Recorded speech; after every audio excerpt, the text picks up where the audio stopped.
Bom, nesse vídeo vamos falar sobre o MXRF11. Será que nessa faixa dos R$9, abaixo um pouquinho aqui dos R$9, vale a pena a gente investir? O que está acontecendo com o FI? Esse que é um fundo imobiliário que tem maior número de cotistas, tem mais de 1.200.000 investidores. Então, com certeza, você já ouviu falar sobre o MXRF e nesse vídeo a gente vai fazer então uma análise para ver o que está acontecendo. Será que é algo somente que o mercado mesmo está derrubando o fundo imobiliário ou tem algo acontecendo com ele? É isso que a gente vai fazer. Vamos olhando aqui para o relatório gerencial do MXRF11. E bom, começando aqui, dando uma olhada já no Google, a gente vê que hoje ele está abaixo aqui desses R$9. Então, sempre que o MXRF ele fica abaixo de 9, todos os investidores já ficam ali com aquele sinal de alerta. Opa, será que é o momento da gente começar a investir? Ou a gente tem que esperar um pouquinho? Quem sabe ele vai cair um pouquinho mais? Será que é uma boa oportunidade para a gente investir? E bom, aqui a gente consegue ver que hoje ele está caindo aqui, mas basicamente no 0 a 0, e nos últimos meses ele vem caindo bastante. Então, no último mês caiu 2,50, no último ano ele caiu 13, quase 14%. E é isso que vem chamando a atenção. Será que depois dessa queda toda de 14%, chegou o momento da gente investir? E bom, vamos dar uma olhada então no relatório dele. Vamos ver um pouquinho primeiro o que é o MXRF11, para aqueles que ainda não sabem, não conhecem muito bem o que ele faz, o que é esse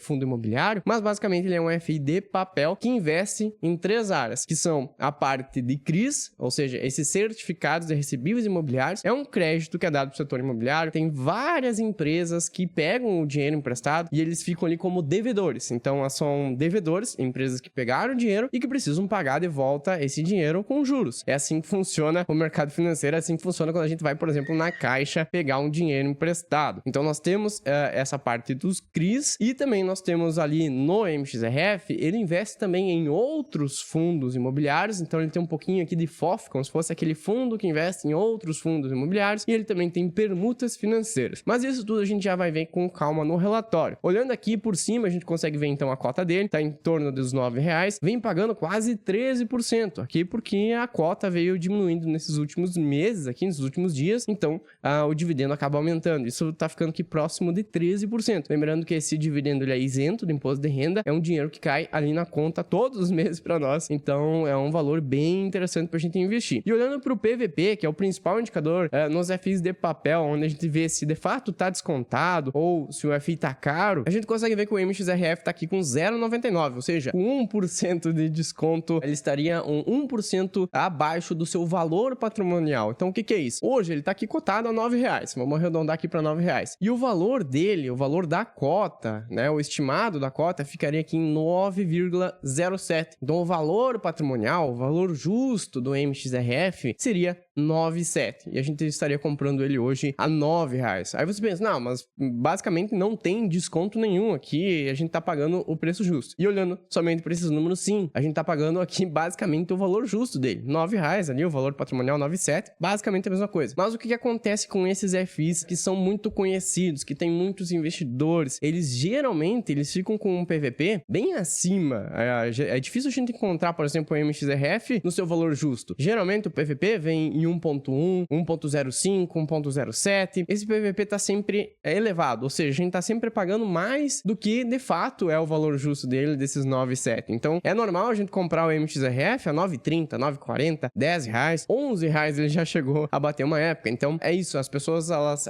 se acostumaram a comprar o MXRF nesses valores de 10, 10,30, 11, e agora estão vendo ele aqui na faixa dos 9, mas esse aqui é o valor justo dele, esse aqui seria o valor ideal pra gente comprar ele. Então, de cara, a gente já consegue ver que sim, é um bom momento, porque dificilmente a gente vai encontrar o MXRF descontado, ou ali com 0,85, 0,80 no PVP. Isso é muito difícil de acontecer. Claro, se acontecer algo ali com os CRIs, com as atividades que o fundo tem ali por trás, algum escândalo, isso vai baixar as cotas dele. Mas aqui, quando a gente tá ali com o preço justo aqui no MXRF, a gente já pode considerar que é um bom desconto que a gente tem nele. Bom, vamos lá. Aqui no site de relacionamento com o investidor, nós temos, a gente pode digitar no Google MXRF11, espaço RI, de relacionamento com o investidor. A gente cai nesse site e aqui a gente consegue ver então todas as informações. Nós temos aqui a gestora, que é a XP Asset, então a gente consegue ver aqui os documentos, os relatórios, os comunicados, tudo pra gente dar uma olhada. E aqui então que a gente encontra, aqui em 2024, eles não lançaram ainda o relatório gerencial de janeiro, então a gente gente tem que se basear com o relatório de dezembro do ano passado. Mas abrindo esse relatório, é isso que a gente vai dar uma olhadinha aqui, que eu destaquei alguns pontos, a gente consegue ver então que o dividendo mensal dele tá em 1,07%, isso aqui limpo, isento no imposto de renda, tá excelente. O dividendo anualizado tá ficando aqui em torno de 13,59%, o que isso tudo representa, no final das contas, é 147% acima do CDI. Então, se a gente tivesse investindo, por exemplo, numa caixinha do Nubank, que rende lá 100% do CDI, a gente recebe 100% do CDI. Aqui a gente tá recebendo 147% do CDI. Então, essa é a vantagem da gente investir também nos FIs. A gente sabe que esses CRIs, na verdade, eles são ativos de renda fixa. A gente pode ir ali na renda fixa, na nossa corretora, e procurar CRIs individuais. Eu posso investir num CRI que vou emprestar o dinheiro para construir ali um shopping center. Beleza, eu posso adquirir esse CRI ali por conta, mas aí eu tenho um risco muito maior, porque eu tô comprando 1, 2, 3 CRIs. E aqui na carteira do MXRF, a gente sabe que tem ali 50, 60, 70 CRIs. Então é isso, ele traz essa diversificação muito grande para nós. E, claro, um retorno adequado, um retorno legal para nós. O rendimento tem ficado aqui em torno de 10 centavos a cota. Ele é um fundo que nasceu lá em 2012, então já tem bastante histórico. A taxa de administração dele é uma taxa considerada baixa, aqui menos de 1%. O patrimônio dele já tá girando aqui, batendo 4 bi. Então, o número de cotistas aqui que eu comentei, 1.257.000 investidores. Isso aqui são números que são bem expressivos. É com certeza o maior fundo imobiliário em número de cotistas, né? Mais de 1 milhão de investidores aqui no MXRF11. Mas vamos lá, vamos dar uma olhadinha no portfólio dele, vamos passar a fazer um resumo e depois eu dou minha opinião, então, sobre o que eu tô achando do MXRF, será que é uma oportunidade, será que não vale a pena, o que eu tô fazendo. Bom, vamos lá. O MXRF, vou até dar um zoom aqui, a gente tem a parte do portfólio dele, a carteira dele. Então, como eu comentei, são 3 segmentos que ele atua. 80% da carteira, que é o carro-chefe do MXRF, são esses CRIs que eu comentei, então, que é esse crédito que é dado pro setor imobiliário. Temos ali várias empresas pagando ali um IPCA mais 8, um IPCA mais 10, ou então um CDI mais 5, um CDI mais 4. Estão pagando juros e os juros estão bem elevados. Então, vem bastante grana nessa parte aqui, desses 80%. A gente consegue ver aqui também que o indexador da carteira do MXRF, boa parte tá, na verdade, atrelado ao IPCA. Então, grande parte da carteira desses juros vão estar atrelado ao IPCA. Então, conforme a inflação ela vai aumentando no país, a gente tem uma tendência de inflação alta para esse ano de 2025. Então, é interessante que tenha uma diversificação tanto com inflação, o IPCA, no caso, como também com o CDI. E ele tem um pouquinho aqui de CDI também, que o CDI vai acompanhar diretamente a taxa Selic. Então, se a Selic bater em 15, esses 14% da carteira do MXRF vai seguir acompanhando essa taxa Selic ali batendo em 15. Mas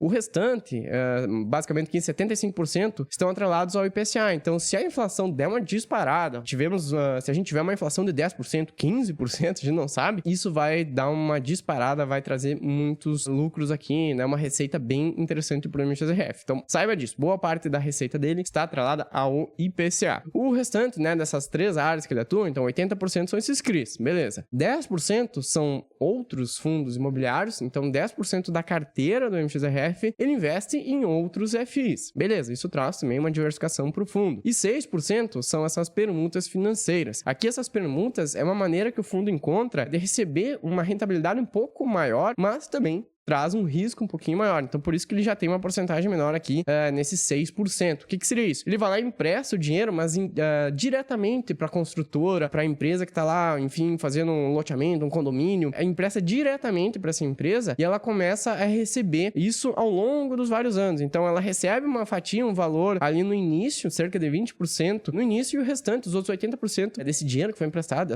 desse empréstimo, essa permuta financeira, vai vindo ao longo dos próximos anos. Só que, claro, atrelado ali também é uma taxa, um juros mais alto. Então, é um pouquinho mais arriscado essa parte aqui, que traz, né, dá essa apimentada, digamos assim, na carteira do MXRF. Mas também nada para se preocupar. A gente sabe aqui que boa parte, o carro-chefe dele, são sim os CRIs. E o restante aqui, 3%, tá em caixa aqui para ele fazer movimentações, comprar mais CRIs, vender, investir em outros FIs, fazer essas permutas. 3% tá em caixa, tá tudo tranquilo. Então, esse aqui é o portfólio do MXRF. E bom, nessa parte dos CRIs, olha só, no mês de dezembro, o fundo ele tá sempre fazendo fazendo movimentações. Então, ele acabou aqui fazendo novas aquisições de CRIs, o que deu um total aqui de 231 milhões. Então, ele comprou, ele movimentou 235 bilhões nessa parte. E ele teve aqui, no final das contas, um ganho de capital de 2,8 milhões. Então, ele vai estar sempre comprando alguns CRIs, vendendo outros, fazendo movimentações na carteira dele. Mas sempre em prol, então, de ganhar, né? Ter esse ganho de capital. Também trocar, pegar CRIs que são considerados ali conservadores, mas também que estão pagando mais do que o IPCA, lá do Tesouro Direto. Então, ele tá sempre manobrando aqui, fazendo ajustes na carteira de CRIs dele, sempre em prol de trazer também mais lucro para nós investidores. Aqui tem mais detalhes, então, sobre esses novos CRIs que ele colocou. Aqui tem a carteira dos CRIs, então boa parte tá nessa parte de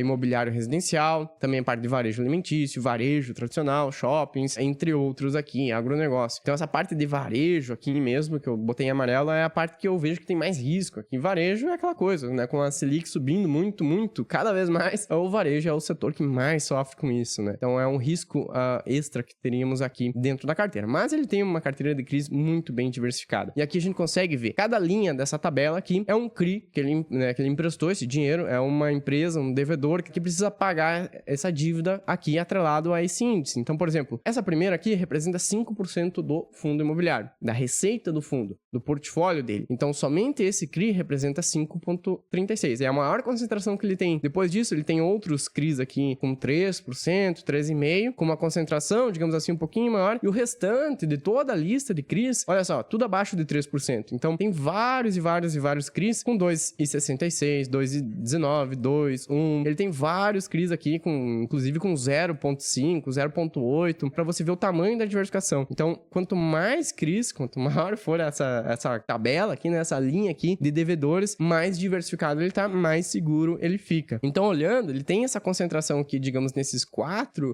CRIs principais, mas também não é tanta concentração assim. Então, se acontecer algum problema, digamos assim, o pior aconteça com o MXRF aqui na parte dos CRIs, 5% da receita dele vai ser comprometida. Mas eu acredito que tá tudo bem tranquilo, muito bem diversificado. E aqui nós vemos, então, o índice, né? O que esses juros, quanto que essa empresa tá pagando? É IPCA mais 8, quase 9, IPCA mais 9,11, IPCA mais 8,70, IPCA mais 10%. Então, veja só, aqui são valores aqui bem altos. Então, IPCA mais 8, 9, 10, 11. E aqui eu coloquei em amarelo alguns IPCAs que ele tem que estão abaixo, por exemplo, do que a gente encontra lá no Tesouro Direto hoje. Então, IPCA mais 6, IPCA mais 5, IPCA mais 5,90, IPCA mais 7. Então, esses aqui eu coloquei em amarelinho pra gente ver que ele tá sofrendo aqui com a marcação ao mercado. Eu vou até abrir aqui o site do Tesouro Direto, olha só. Aqui a gente encontra IPCA mais 7,5, IPCA mais 7,40. Então, sempre que o fundo tiver aqui uma taxa abaixo desse 7,5, 7,50 que ele tava ali mostrando lá no Tesouro Direto, já significa que aqui ele tá sofrendo uma marcação ao mercado. Então, isso aqui traz um pouco de prejuízo. O restante tá tudo pra cima, 7,75, 7,80, 10, 9, 11. Então, tá tudo beleza. E a gente viu que ele vai fazendo aquelas movimentações justamente para tirar algum CRI que já não tá mais interessante, pegando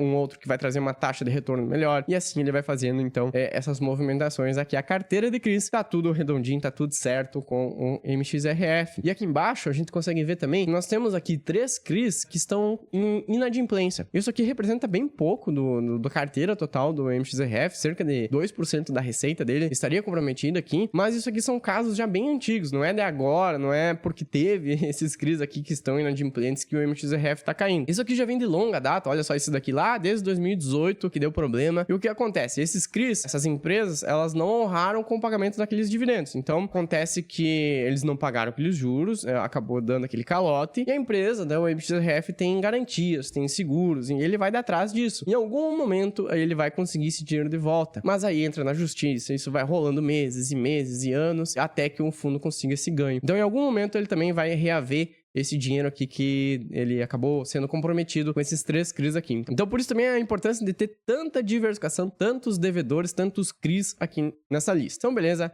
aqui tá tudo certinho na parte dos CRIs. Vamos dar uma olhadinha lá nos FIs, os outros fundos imobiliários que ele investe. Essa aqui é a carteira de FIs dele. Então, olha só, o fundo aqui, ele acabou investindo, então, mais uma grana. E olha só, ele acabou comprando, então, aqui mais 125 milhões aqui no LPL11, no HGR11, e aqui a carteirinha de outros FIs. É uma carteira bem enxuta que ele tem. Mas, por exemplo, Que FI que é esse LP11? Se você for pesquisar, você vai ver aqui, encontrar ele. Olha só, ele é um fundo que não está aberto ao público geral. São apenas investidores qualificados. Tem apenas 11 cotistas investindo nesse fundo imobiliário, pelo menos aqui pelo Investidor 10. Mas, assim, a maioria desses FIs que tem dentro da carteira dele, tirando aqui alguns bem conhecidos, como o HGRU11, nós temos aqui o GARI11 também, são dois FIs bem conhecidos também. E geralmente ele investe em outros FIs que ele não estão abertos ao público geral. Por exemplo, eu não posso chegar lá e comprar aquele FI, então acaba que apenas alguns outros FIs, algumas outras entidades financeiras conseguem fazer esses movimentos. Então é isso, ele acaba investindo, tem essa carteirinha de FIs aqui. Acontece então que esses outros FIs também estão em queda nesse momento devido a todo o cenário econômico do mercado. Então, por exemplo, vamos ver aqueles que a gente conhece, o HGRU. Se a gente for olhar aqui o HGRU, ele tá caindo 20%, 19,24%. O GARI, que a gente comentou, inclusive tem vídeos aqui no canal, vou deixar o link aqui em cima que eu falo sobre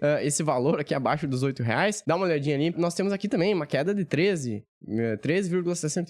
Então, a maioria dos FIs estão em queda. Essa carteira de FIs dele aqui também está em queda. Ele acaba tendo prejuízo, ele não consegue fazer movimentação para ter ganho de capital. Aqui também acaba que prejudica o fundo, né? A estratégia do fundo como um todo. E para fechar, então, tem a parte aquela das permutas financeiras. Então, ele explica como é que funcionam essas permutas. Mas, basicamente, é isso. Então, ele acaba recebendo um valor no início da obra e o restante ele vai receber lá depois, lá para frente. Então, são vários meses e anos ali que vai rolando até que ele consiga receber esse valor, mas a média fica aqui no IPCA mais 13,59%, então uma média, um juros aqui bem elevado, juros bem interessante. Então também é uma maneira para dar aquela apimentada na carteira.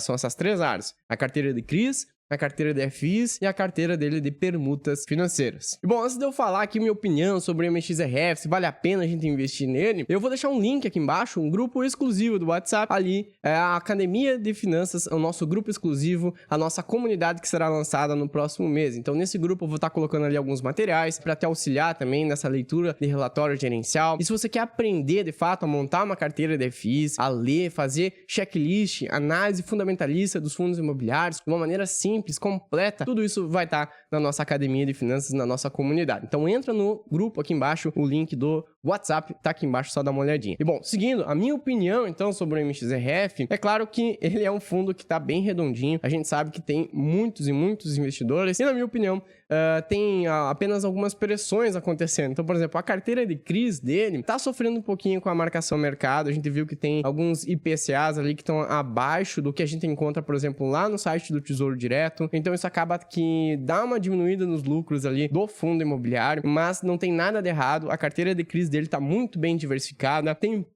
baixa nível de inadimplência. Então a gente viu que tem aqueles 3 CRIs que estão inadimplentes, mas que tá tudo tranquilo, nada para se preocupar na carteira de CRIs, nada para se preocupar também na carteira de FIs. A gente sabe que o mercado inteiro, todos os fundos imobiliários estão em queda. Então nessa parte da carteira dele também acaba que ele vai estar em queda, não vai estar conseguindo fazer movimentações, não vai ter esse ganho de capital que geralmente ele consegue comprando e vendendo ali alguns FIs. Então também é um ponto que acaba pressionando o MXRF e fechando, então, essa parte das permutas financeiras, acaba que também cria um risco extra ali, porque a gente não sabe como é que vai estar o cenário econômico daqui a 1 ano, 2 anos, 3 anos, 4 anos, então, como essas permutas acabam sendo um pouquinho mais pra frente, ele vai recebendo essa grana ao longo do tempo, a gente não sabe também até que ponto essa Selic vai, até que ponto a inflação vai no país, e isso acaba gerando um risco um pouquinho maior nessa parte, mas são apenas 6% do portfólio inteiro dele, então tá tranquilo também. Na minha opinião, não tem nada de errado acontecendo com o MXRF11 e apenas o cenário econômico atual que a gente está vivendo, esse cenário que está um pouco caótico, que acaba pressionando todos os fundos imobiliários,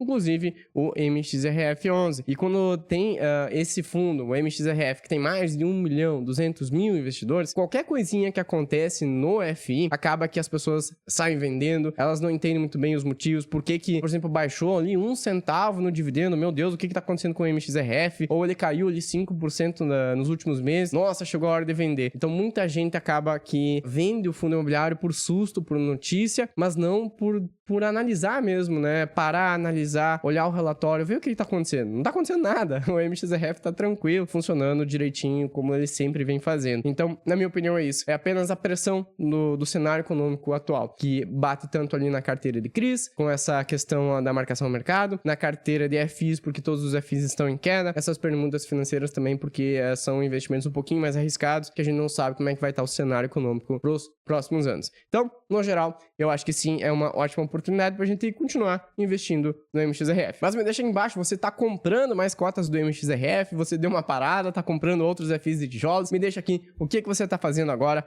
comprando mais FIs ou não. Por esse vídeo aí, espero que você tenha gostado. Me chamo Tomás Xavier, eu estou postando vídeos novos aqui toda semana. Não seja louco, se inscreve aqui embaixo, também deixa seu like, me ajuda a crescer no YouTube e entra no link aqui embaixo, nosso grupo do WhatsApp, a nossa comunidade exclusiva que será lançada no próximo mês. Dá uma olhadinha ali, entra no grupo e, muito obrigado. Vou deixar um vídeo aqui do lado falando sobre o GARI 11 e também o GGRC 11. São dois outros FIs base 10, mas de tijolos, que eu fiz uma análise também em detalhes ali sobre o que tá acontecendo com esses FIs pra gente ver se é oportunidade de compra ou não. A gente tem que sair fora. Dá uma olhadinha nesses vídeos. Muito obrigado, te vejo na próxima aula e valeu!